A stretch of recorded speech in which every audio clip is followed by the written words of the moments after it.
तुम्ही कधी त्या उंबरठ्याला ओलांडण्याचा प्रयत्न करा, तेव्हा तुम्हाला समजेल की खरं स्वातंत्र्य काय असतं. फालतू गोष्टींना महत्त्व द्यायचं नाही आणि फालतू लोकांशी संबंध ठेवायचा नाही. प्रेम जर खरोखर असेल ना, तर ते एका आव्हानासारखं असतं, एका ललकारीसारखं असतं, अंगाईसारखं नसतं. मंडपातल्या खुर्चीमध्ये आणि सिंहासनामध्ये फरक असतो. सिंहासन अट घालतं की माझ्यावर फक्त राजाच बसेल.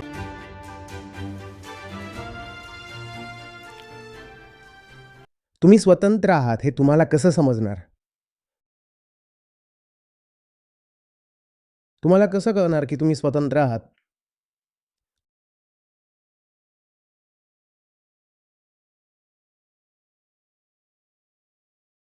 तुमचं हृदय आजारापासून किती मुक्त आहे हे पाहण्यासाठी एक चाचणी करतात,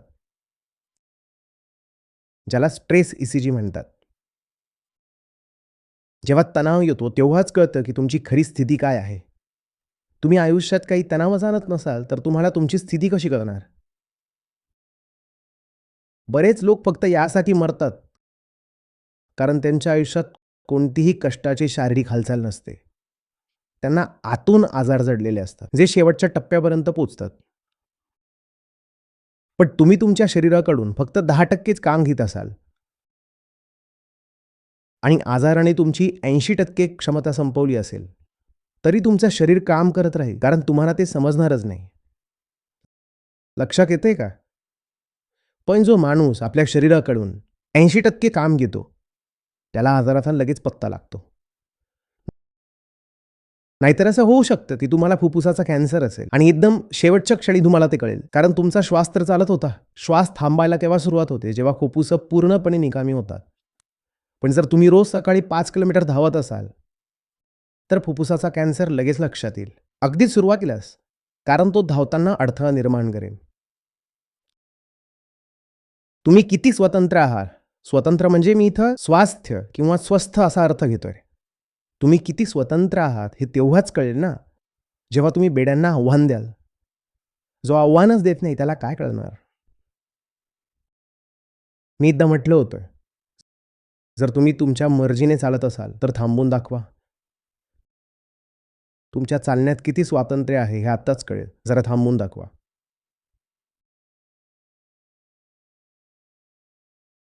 आयुष्यात काहीतरी वेगळं करा. काहीतरी असा आणा ज्यात प्रयोग असेल, परीक्षण असेल, ज्यात तुमची कसोटी लागेल. नाहीतर आपण स्वतंत्र आहोत. या भ्रमात जगणं खूप सोपं आहे.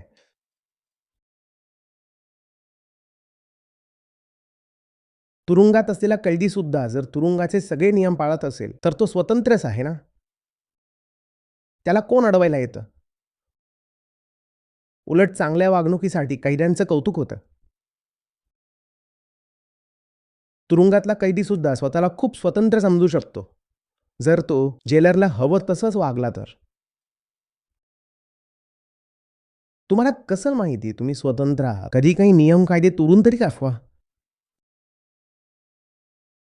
जेव्हा तोडायला जाल ना बेटा, तेव्हा कळेल की हे तर हं,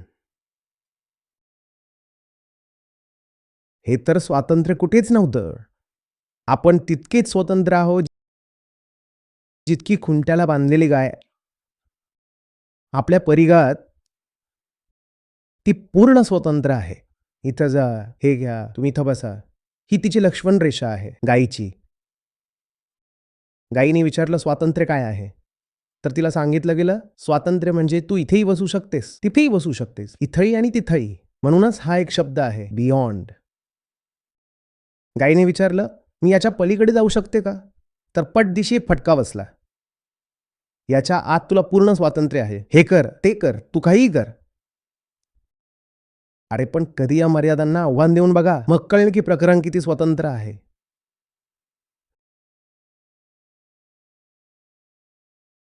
विशेषतः स्त्रियांनी हेनरिक इब्सेनचं डॉल्स हाऊस वाचायला हवं, असं मी सांगतो. जोपर्यंत तुम्ही तुमच्या चौकटीत आहात, तोपर्यंत तुम्ही सगळ्यांचे वाह वाह! खूप छान, स्वतंत्र पण आहात आणि ॲपल ऑफ एव्हरीबडीज आईज. खूप छान, खूप छान. ज्या दिवशी तुम्ही ती चौकट ओलांडण्याचा प्रयत्न कराल, तेव्हा तुम्हाला कळेल की तुमचं स्वातंत्र्य किती आहे. पक्षीसुद्धा पिंजऱ्याच्या आत पंख फडफडवण्यासाठी स्वतंत्र असतोच ना. बियॉन्ड हा शब्द आहे. पलीकडे, पुढे, अजून पुढे. हा सर्वात सुंदर शब्द आहे हा. बियॉन्ड. बियॉन्ड. काहीतरी समोर दिसलं की विचारा, अजून काय आहे? ह्याच गोष्टीवर प्रेम असायला हवं. समोर काही आलं की ते कितीही चांगलं असलं तरी विचारा, यापेक्षा चांगलं काय आहे? हीच आत्म्याची शोधयात्रा आहे. आत्म्याचा शोध म्हणजे जे समोर आहे तिथेच न थांबणं. विचारा, यापेक्षा चांगलं काय आहे? This is good. But what lies beyond दिस?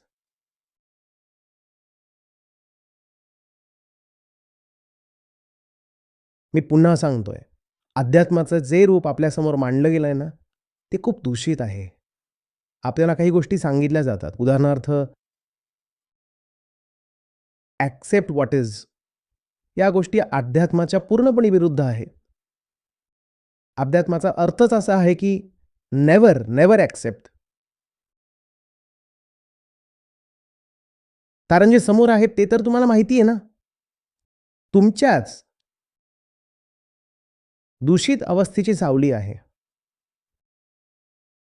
तुम्ही जर त्याचा स्वीकार केला, तर याचा अर्थ तुम्ही तुमच्या दूषित स्थितीचा स्वीकार केला.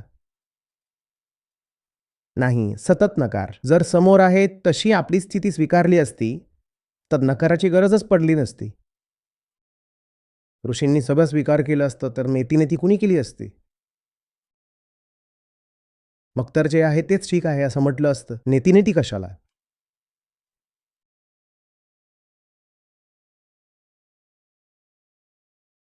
गोष्टी आहेत तशा स्वीकारा. मी जसा आहे तसा माझ्यावर प्रेम करा. नाही, अजिबात नाही. पण हे सगळे वाक्प्रचार सध्या चलनात आहे. त्याचं कारण आहे, ते सोयीचे वाटतात. ते तामसिक आहेत. तुम्ही जिथे पडले आहात तिथेच पडून राहण्यासाठी ते तुम्हाला आधार देतात. डुकरासाठी हे खूप चांगलं आहे ना, की जे आहे ते स्वीकारा. डुक्कर चिखलात पडलेलं आहे. आता त्याला साफ-सफाई करायला सांगितली आहे, तर तो बिचारा किती मेहनत करेल? मग ते कुठून तरी आध्यात्मिक सूत्र शिकून आलंय. काय? आयुष्य आहे तसं स्वीकारा. आयुष्य जसं आहे तसं छान आहे एकदम. टॉपची गटार. लाईफ ॲज इट इज आणि कशी असते? टॉपची गटारच आहे. अजून काय आहे? पण हे आधुनिक अध्यात्म हेच आहे. Acceptance. Unconditional acceptance. Unconditional love. बिनशर्त प्रेम म्हणजे काय? की तिथे घाणी डुक्कर पडलंय. मी जाऊन त्याच्यावर बिनशर्त प्रेम करायला लागू. आणि नंतर म्हणू की माझं सत्यावर सुद्धा प्रेम आहे. मग सत्य आणि डुक्कर तर एकच झाले. एकतर सत्यावर प्रेम करा किंवा घाणीत लोळणाऱ्या डुकरावर करा. दोन्हीवर एकाच वेळी सारखं प्रेम तुम्ही नाही करू शकणार ना. का कराल? तर एक काय असतं बिनशर्त प्रेम? अटी तर असायलाच हव्यात. जे प्रेम अटी ठेवत नाही ते प्रेम खूप स्वस्त असतं. ते प्रेम नाहीये, ती खुर्ची आहे. कोणीही येऊन बसावं. अटी असायला हव्यात.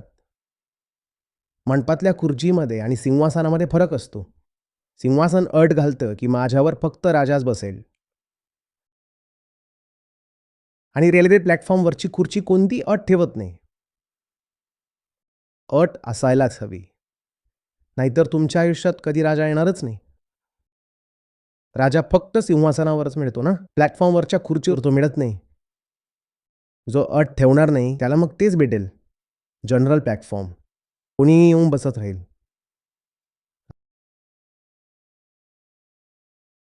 आयुष्यात थोडी ऐट असायला हवी. एक्सक्लुझिव्हिटी. एक शान. फालतू गोष्टींना भाव द्यायचा नाही. फालतू लोकांशी तोंड लावायचं नाही.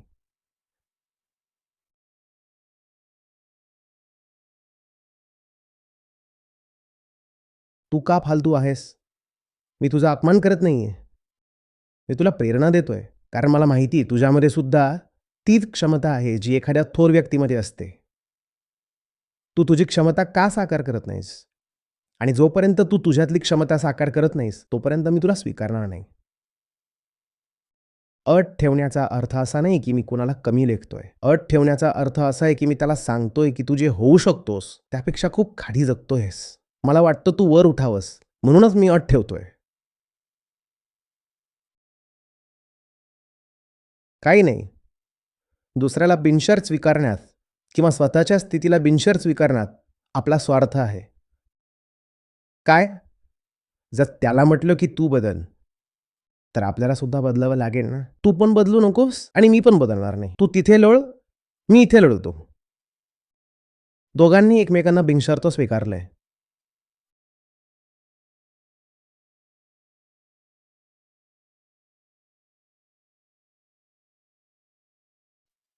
प्रेम जर खरोखर असेल ना, तर ते एका आव्हानासारखं असतं, ललकारीसारखं असतं, अंगाईसारखं नसतं. आपलं प्रेम म्हणजे गुंगी देणारं अंगाई गीत असतं. कोणी जागा असेल तर त्यालाही झोपवतं आणि आपण खुश होतो, की बघा किती गोड अंगाई आहे. आपण लगेच झोपून जातो. प्रेम ते असतं जे झोपलेल्याला जागा करेल. काय ललकार दिली आणि आपण जागे झालो. आता आयुष्यात प्रेम आलं ना, पण असं प्रेम खूप कठीण आहे. कोणाला हवंय असं प्रेम? जोरात ललकारलं आणि आपण अंथरुणावरून खाली पडलो. पलीकडून ललकार आणि इकडून किंकाळी. अंगाई गीतेचं बरं असतं. तुम्ही गा आणि मी झोपी जातो. स्वप्नात हरवून जातो. ताई समजतंय का?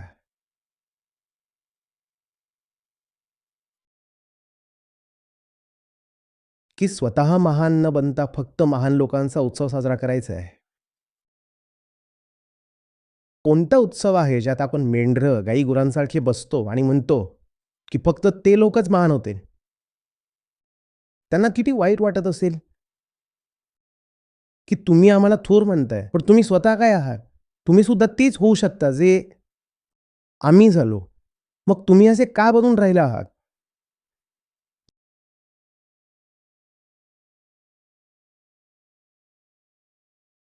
जेव्हा आयुष्याला आव्हान न देता स्वतःला स्वतंत्र मानलं जातं,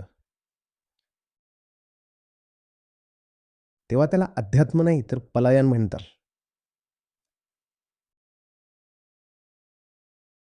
पलायनात तुम्ही काही भोगत नसता, कारण तुमची भोगायची लायकीच नसते.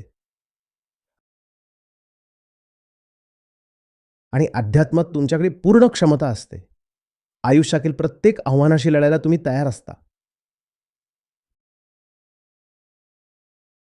तुम्ही जगता, तुम्ही जिंकता आणि जिंकल्यानंतर म्हणता, की मला भोगायचं नाहीये. या दोन्ही गोष्टीत खूप फरक आहे ना?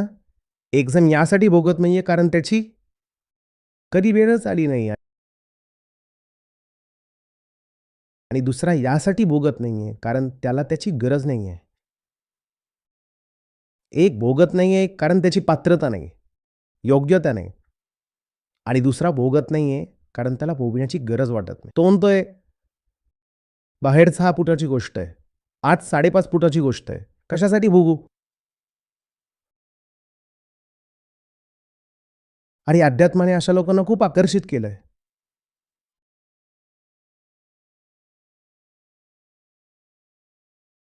ते खूप खुश होतात आणि म्हणतात, की इथे त्यागाच्या गोष्टी चालतात. इथे ज्यांच्याकडे आहे त्यांचं सुद्धा सोडवलं जातं. आपल्यासाठी हे चांगलं आहे. आपल्याकडे तर काहीच नाहीये. ही जागा आपल्यासाठीच आहे.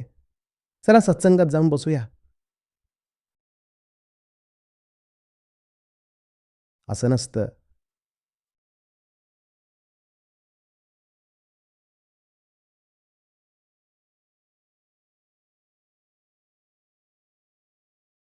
हे विजेत्यांचं क्षेत्र आहे. अर्जुन आणि कृष्ण आहेत. तेव्हा गीता आहे. असं थोडीच आहे की तिथे 2 त्यादी उभी आहेत. डोक्यावर उलटा तांब्या ठेवून.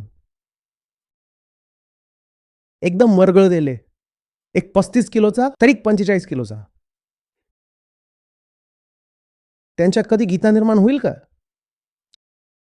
आणि इतका वेळ कृष्ण आणि अर्जुन बोलत होते. तितका वेळ बाकीचे काही गप्प बसले नसतील ना? इतक्या वेळ आपण इथं बोलतोय आणि तिथे मागे गॉसिप सुरू झालं असेल. त्यांचं कामच ते आहे. गीता सुरू आहे, पण त्यांचं आपलं वेगळंच चाललंय. रामायण किंवा अजून दैतळी.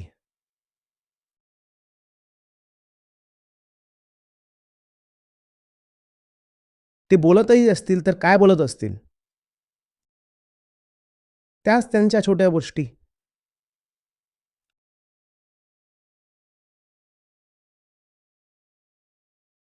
अध्यात्मसुद्धा मोठ्या योद्ध्यासाठी असतं.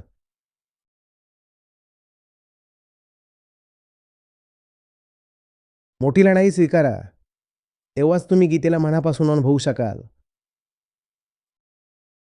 आयुष्यात जर तितकी मोठी लढाई नसेल जितकी अर्जुनासमोर होती, तर गीता तुम्हाला दुसऱ्या कोणाची तरी गोष्ट वाटेल. कोणा दुसऱ्याच्या संदर्भात, दुसऱ्यासाठीची गोष्ट वाटेल. मग तुम्हाला असं वाटणार नाही, की हे माझ्या आयुष्याबद्दल आहे आणि माझ्याशीच बोललं जातंय.